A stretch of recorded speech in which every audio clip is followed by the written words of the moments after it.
Pada tanggal 9 Oktober 1965, di ruang sidang megah Perserikatan Bangsa-Bangsa, bendera-bendera dunia berkibar. Kursi para delegasi dipenuhi wakil dari negara-negara yang baru merdeka, juga dari kekuatan lama yang masih berusaha mempertahankan koloninya. Dunia sedang bergolak oleh semangat dekolonisasi. Berdirilah seorang lelaki kurus dengan sorot mata tajam. Dr. Sobandrio, Menteri Luar Negeri Republik Indonesia, melangkah ke podium. Dengan suara lantang, ia mengecam Belanda yang masih bercokol di Irian Barat. Indonesia telah merdeka sejak 1945. Namun satu bagian tubuh bangsa kami masih dirampas, Irian Barat. Kolonialisme tidak bisa terus hidup di abad ke-20. Kata-katanya menggema di ruang sidang. Delegasi Asia Afrika dan Amerika Latin menyambut dengan tepuk tangan. Dunia menoleh pada Jakarta. Dari forum itu, Indonesia berdiri sejajar dengan bangsa-bangsa lain sebagai motor penggerak dekolonisasi. Suara Sobandrio bukan sekadar diplomasi, melainkan simbol perlawanan bangsa yang menolak ditindas. Namun, sejarah punya ironi. Beberapa tahun kemudian, setelah Irian Barat kembali ke pangkuan Ibu Pertiwi, datanglah badai politik. Peristiwa G30S tahun 1965 mengguncang negeri, membalikan arah kekuasaan, dan menenggelamkan nama-nama yang pernah bersinar. Suara menggelegar yang dahulu mengguncang mimbar PBB itu perlahan memudar, ditelan arus sejarah baru. Dari tokoh diplomasi yang diperhitungkan di dunia, Sobandrio berubah menjadi sosok yang dibungkam, terpenjara dalam bayang-bayang politik pasca 1965. Namun gema itu tak pernah benar-benar hilang. Ia tetap tercatat sebagai saksi bahwa Indonesia pernah berbicara lantang di panggung dunia, menantang kolonialisme, dan menyuarakan harga diri bangsa dengan suara yang menggema dari Jakarta hingga New York. Berikut kisahnya. Pada tanggal 9 Oktober 1961, Majelis Umum Perserikatan Bangsa-Bangsa menggelar sidang ke-1029 dan ke-1030, bagian dari sidang umum ke-16. Seperti tradisi yang telah berlangsung sejak berdirinya PBB, Majelis Umum menyelenggarakan sidang reguler setiap tahun. Rangkaian utama sidang biasanya berlangsung dari bulan September hingga Desember, lalu dapat dilanjutkan kembali jika diperlukan, hingga menjelang dimulainya sidang berikutnya. Majelis Umum sendiri merupakan jantung musyawarah PBB, tempat di mana kebijakan-kebijakan penting dirumuskan dan suara seluruh anggota dunia dipertemukan. Di dalam forum ini, setiap negara anggota memiliki kedudukan yang sama, satu negara, satu suara. Tidak hanya sebagai wadah pengambilan keputusan, Majelis Umum juga menjadi panggung utama perdebatan, di mana isu-isu besar dunia, mulai dari perdamaian, keamanan, hingga pembangunan, diperdebatkan secara terbuka. Setiap sidang umumnya diawali dengan debat umum, sebuah momen di mana para pemimpin dunia menyampaikan pandangan mereka mengenai situasi internasional. Biasanya debat ini berlangsung pada bulan September atau Oktober, sehingga sidang pada Oktober 1961 itu menjadi bagian dari arus besar pertemuan-pertemuan dunia yang penuh makna, mencerminkan denyut diplomasi internasional di tengah ketegangan era Perang Dingin.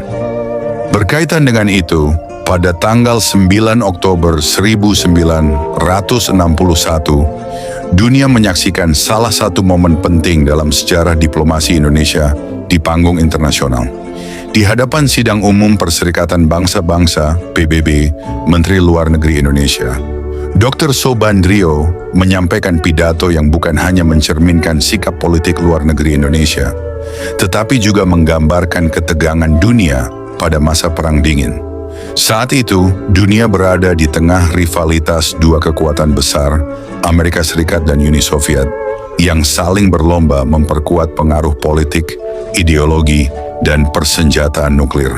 Uji coba bom atom dilakukan di darat, laut, dan bahkan direncanakan di luar angkasa. Ancaman kehancuran global nyata terasa, sehingga isu perlucutan senjata menjadi salah satu topik hangat di PBB. Di sisi lain, gelombang dekolonisasi Asia dan Afrika sedang berlangsung. Bangsa-bangsa baru bermunculan, bergabung dengan PBB, dan menuntut keterwakilan yang lebih adil dalam lembaga-lembaga internasional. Indonesia, yang baru 16 tahun merdeka, menegaskan diri sebagai bagian dari gerakan bangsa-bangsa non-blok yang menolak dominasi, kolonialisme, dan imperialisme. Bagi Indonesia sendiri, tahun 1961 menjadi tahun yang penuh ketegangan diplomatik. Sengketa dengan Belanda mengenai Irian Barat, Papua Barat, belum menemukan jalan keluar. Belanda bersikeras mempertahankan wilayah itu sebagai koloni, sementara Indonesia menegaskan bahwa Irian Barat adalah bagian sah dari Republik Indonesia sejak proklamasi 1945. Pidato Dr. Subandrio di PBB menjadi sarana untuk menyampaikan dua pesan utama. Pertama, Indonesia menolak uji coba nuklir dan menyerukan perlucutan senjata umum serta lengkap di bawah pengawasan internasional. Kedua, Indonesia menuntut penyelesaian damai dan cepat atas sengketa Irian Barat dengan mengajukan gagasan agar administrasi wilayah tersebut diserahkan kepada Indonesia, bahkan dengan kemungkinan peran PBB sebagai penengah. Pidato ini tidak hanya memperlihatkan ketegasan diplomasi Indonesia terhadap Belanda, tetapi juga menegaskan posisi Indonesia di antara kekuatan-kekuatan dunia. Subandrio berbicara bukan hanya atas nama kepentingan nasional, tetapi juga sebagai suara bangsa-bangsa baru Asia dan Afrika yang menolak kolonialisme serta menuntut keadilan dalam tata dunia internasional. Respect, Indonesia is making great progress.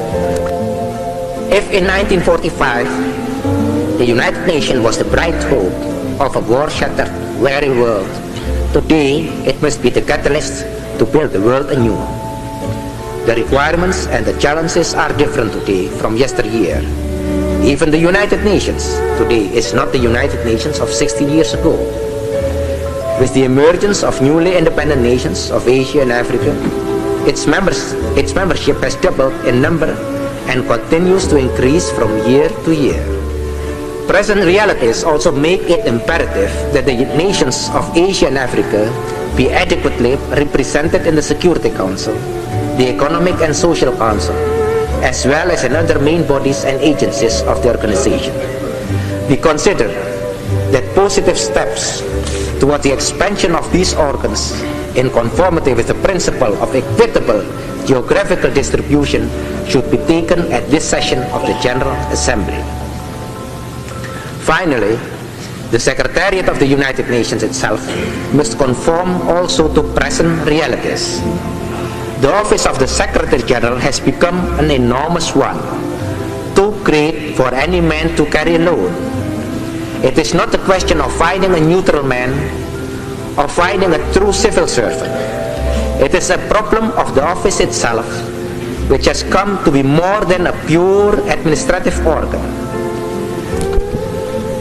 As a matter of principle, Indonesia is opposed to the testing of nuclear weapons by any nation, whether in the atmosphere or underground, in the depths of the oceans or the far reaches of outer space.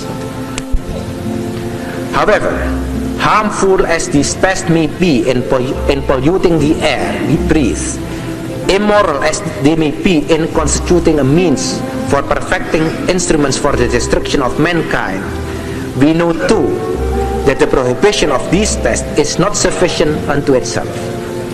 At the same time, agreement must be reached on general and complete disarmament under the effective system of international control. For we know from reliable sources that the great powers, the United States and the Soviet Union, already have enough weapons in their respective arsenals to set the world ablaze. These deadly stockpiles must be destroyed before they destroy us. This is the crux of the problem. Only with general and complete disarmament can we end the present madness, return to the path of sanity, and remove the threat of mutual annihilation that hangs over the confrontation between the two opposing world forces.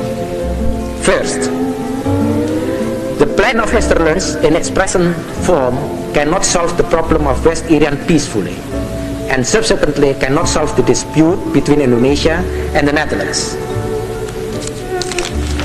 Second, if the Netherlands government is really sincere in its wish to relinquish its claim of sovereignty over West Irian and end its colonial control over that territory, this intention should be welcomed as the start of the real solution of the conflict between Indonesia and the Netherlands on the West Irian issue. In fact, the original source of the dispute between Indonesia and the Netherlands will then be removed. Third, to complete the settlement, it then only requires the orderly transfer of administration in West Irian from the Netherlands to the Republic of Indonesia, based upon a cooperative spirit between both countries and a mutual desire for normalization of relations between Indonesia and the Netherlands. Fourth, my government would have no objection at all if the United Nations should assist, if so required, in the realization of such a plan through the creation of a special body or special authority which, on behalf of the United Nations, would enable the orderly attainment of that solution. Seventh, if the West Irian problem is to be solved peacefully, it must be solved at the earliest possible time. Eighth, the Indonesian government is prepared to contribute its share in a United Nations endeavor to solve the problem of West Irian speedily along the lines indicated, both in terms of personnel and of technical as well as financial assistance. Mr. President, I believe that this approach is a constructive one. We ourselves are confident that West Irian will be fully restored into the Republic of Indonesia. West Irian is after all a part of my country. The people are part of the Indonesian people. Let no one make a mistake about this. May God bless us in our struggle for freedom, justice, and peace. Thank you, Mr. President. Yang terhormat Tuan Ketua, dalam sidang Majelis Umum Perserikatan Bangsa-Bangsa yang mulia ini, izinkan saya menyampaikan satu hal terlebih dahulu. Hormatilah Indonesia, sebab bangsa kami kini sedang menapaki jalan kemajuan yang besar. Pada tahun 1945, ketika dunia baru saja hancur oleh perang, lahirlah Perserikatan Bangsa-Bangsa. Lahir sebagai rumah terang, tempat harapan baru bagi umat manusia. Namun Tuan Ketua, dunia 16 tahun lalu tidaklah sama dengan dunia yang kita hadapi hari ini. Kini bangsa-bangsa baru di Asia dan Afrika telah bangkit. Keanggotaan PBB berlipat ganda, terus bertambah dari tahun ke tahun. Maka sudah seharusnya pula bangsa-bangsa Asia dan Afrika diberi tempat yang layak dalam Dewan Keamanan, dalam Dewan Ekonomi dan Sosial, serta dalam badan-badan utama PBB lainnya. Keadilan menuntut adanya perluasan keanggotaan dengan distribusi yang adil bagi semua kawasan dunia. Dan lebih dari itu, Tuan Ketua, Sekretariat PBB sendiri pun harus menyesuaikan diri dengan kenyataan baru. Jabatan Sekretaris Jenderal kini terlalu berat dipikul oleh satu orang saja. Persoalannya bukan sekadar mencari pegawai sipil yang baik, melainkan menyangkut hakikat jabatan itu sendiri, yang kini telah melampaui fungsi administratif semata. Tuan Ketua, prinsip Indonesia jelas dan tegas.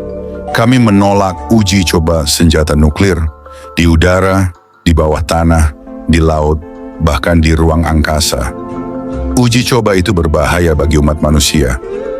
Ia mencemari udara yang kita hirup, sekaligus menyempurnakan alat-alat pemusnah dunia. Dan kami tahu, pelarangan uji coba semata tidak cukup. Perlucutan senjata yang menyeluruh di bawah pengawasan internasional yang efektif adalah jalan satu-satunya. Sumber-sumber yang dapat dipercaya memberitahu kita bahwa dua kekuatan besar, Amerika Serikat dan Uni Soviet, telah memiliki cukup senjata nuklir untuk membakar dunia ini. Persoalannya mendesak, Tuan Ketua. Senjata penghancur itu harus dihentikan sebelum mereka menghancurkan kita semua. Hanya dengan perlucutan senjata umum dan menyeluruhlah jalan menuju perdamaian dapat dibuka kembali.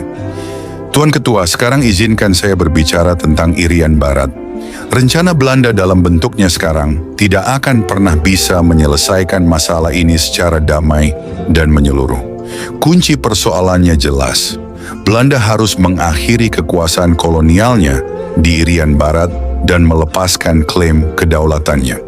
Mutlak diperlukan pengalihan administrasi Irian Barat dari Belanda ke Republik Indonesia. Hanya dengan cara itulah sumber sengketa dapat dihapuskan dan hubungan kedua negara dapat dinormalisasi. Indonesia tidak keberatan apabila PBB turut membantu melaksanakan hal itu melalui suatu badan khusus yang bertindak atas nama PBB demi menjamin terlaksananya solusi tersebut.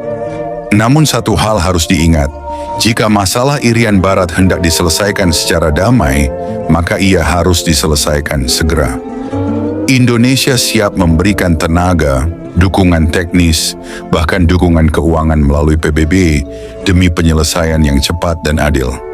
Tuan Ketua, kami percaya pendekatan ini adalah jalan yang konstruktif, dan kami yakin Irian Barat pada akhirnya akan kembali ke pangkuan Ibu Pertiwi.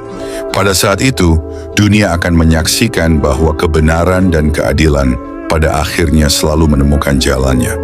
Terima kasih. Saudara, jika menoleh ke belakang, pada awal dekade 1950-an, Indonesia masih berada dalam fase membangun pijakan sebagai negara yang baru saja meraih pengakuan kedaulatan dari Belanda melalui konferensi meja bundar. Dunia pun menyaksikan bagaimana sebuah bangsa muda dari Asia Tenggara berusaha menempatkan dirinya di tengah pergaulan internasional. Momen penting itu hadir pada 28 September 1950, ketika Majelis Umum Perserikatan Bangsa-Bangsa (PBB) secara resmi menerima Indonesia sebagai anggota ke-60.